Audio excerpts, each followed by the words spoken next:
ब्रह्मा मुरारी त्रिपुरांतकारी भानु शशी भूमि सुतो बुधश्च गुरुश्च शुक्र शनि राहु केतव कुर्वन्तु सर्वे मम सुप्रभातम।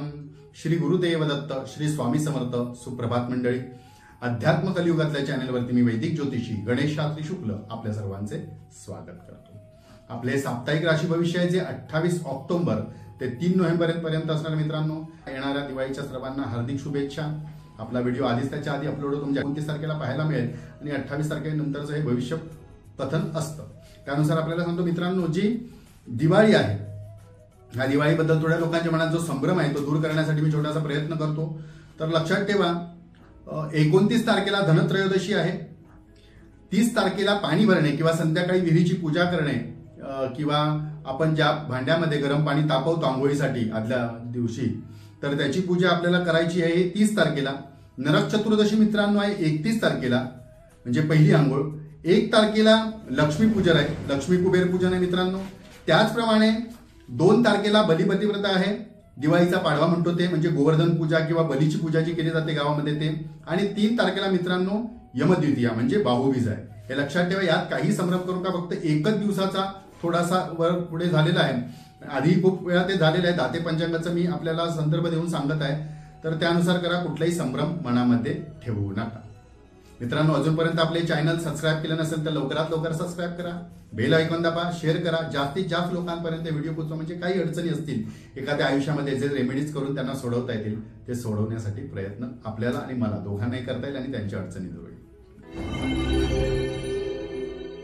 28 ऑक्टोबर ते 3 नोव्हेंबर 2024 साप्ताहिक राशी भविष्य कन्या राशी। या सप्ताहात आपण एक वेगळ्याच विचारात, भावनात सतत रममान असाल।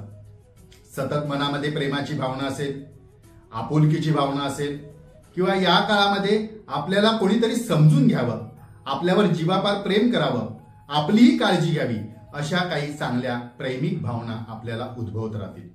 ही गोष्ट चांगली आहे, पण कुठल्या काळात आहे, कुठल्या वयात आहे आणि कुठल्या स्थानी आहे याचा सुद्धा आपल्याला चांगला पुरेपूर विचार करायला हवा। आपल्याला समजून घेणारी एखादी व्यक्ती आपल्या आयुष्यात यावी गोष्ट खरी आहे, पण कुठल्या ना कुठल्या रूपामध्ये आपल्याला त्या व्यक्ती मिळेल।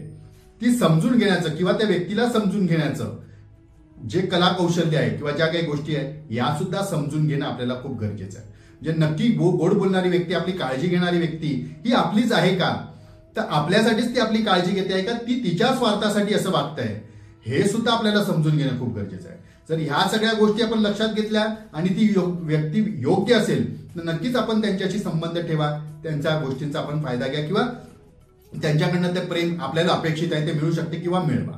आता कुठल्याही गोष्टी आपण करत असताना भावना, विचार हे कोणाकडे मांडतात, ती समोरील व्यक्ती त्या पात्रतेची आहे का याची सुद्धा आपल्याला समजून घेण्याची गरज आहे। ती वृत्ती समजून घ्यायला हवी की ती व्यक्ती नक्की त्या वृत्तीची आहे का, त्यानंतरच आपण गोष्टी मांडा, आपला प्रस्ताव मांडा। अशा काळामध्ये एखादी गैर व्यक्ती आपला गैरफायदा सुद्धा घेऊ शकते, आपल्या इमोशनल गोष्टींचा, इमोशनल काळांचा, दुःखाचा, भावनांचा गैरफायदा सुद्धा घेऊ शकते। त्यामुळे समोरील व्यक्तींना योग्य वेळी ओळखा आणि त्यानंतरच आपल्या मनातील भावना त्यांच्यापुढे मांडा।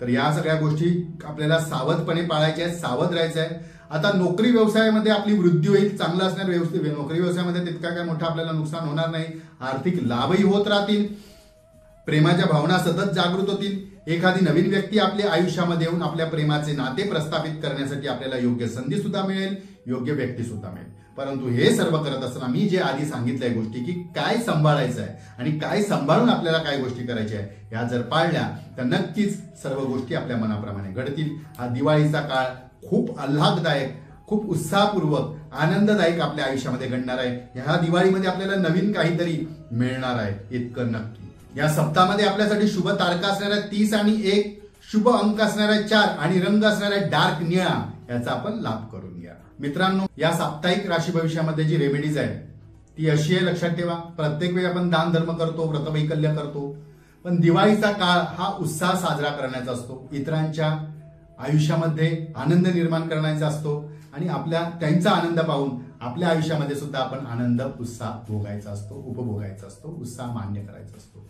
तर आपल्या रेमेडीज प्रमाणे काय करायचं आहे, एखाद्या गरीब व्यक्तीला, खूप गरीब आहे, ज्यांना गरज आहे, मी पुन्हा एकदा सांगतो, नातेवाईकीत किंवा इतर कोणालाही नव्हे, जे गरीब आहे, मग ते नातेवाईकात असे पण गरीब आहेत, ते स्वतःच्या खर्चाने या दिवाळीच्या काळात वस्त्र म्हणजे नवीन कपडे घेऊ शकणार नाहीत किंवा मिठाई वगैरे किंवा गोड वस्तू घेऊ शकत नाहीयेत किंवा काही अडचणी आहेत, अशी व्यक्ती मुद्दाम शोधा, कुठेही असेल.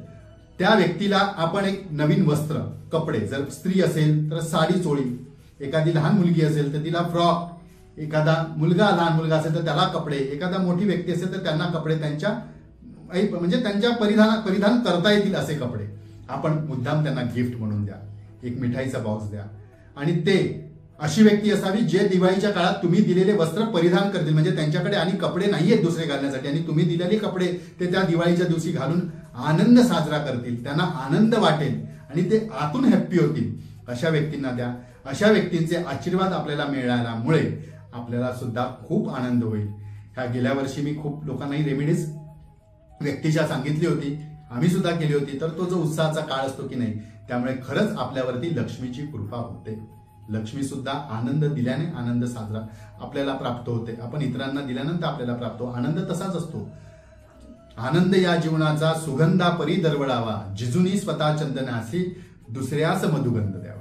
आता इथे काय पूर्ण जिजून आपल्याला कोणाला काय आपली प्रॉपर्टी द्यायला मी सांगितलेली नाहीये मित्रांनो. फक्त एक कपडे आणि एक मिठाईचा बॉक्स इतकं द्या आणि नक्की बघा किती आनंद होतो आणि आपल्याला सुद्धा त्याचा किती लाभ होतो. मित्रांनो, अशाच छान छान रेमेडीज मी आपल्या राशीप्रमाणे आपल्याला सुचवत असतो. हे आपण पाहत आहात, नक्की पहा आणि इतर राशीच्या लोकांपर्यंत सुद्धा हे व्हिडिओ शेअर करा, जेणेकरून आपल्याला, त्यांना, सगळ्यांना त्याचा लाभ होईल. चला तर पुढच्या आठवड्यात नक्की भेटूया मित्रांनो. ही दिवाळी आपल्याला उत्साहकारक, आयुष्यवर्धक, भरभराटीची आणि चांगली ठरो अशी मी देवाकडे प्रार्थना करतो. दिवाळीच्या सर्वांना हार्दिक शुभेच्छा.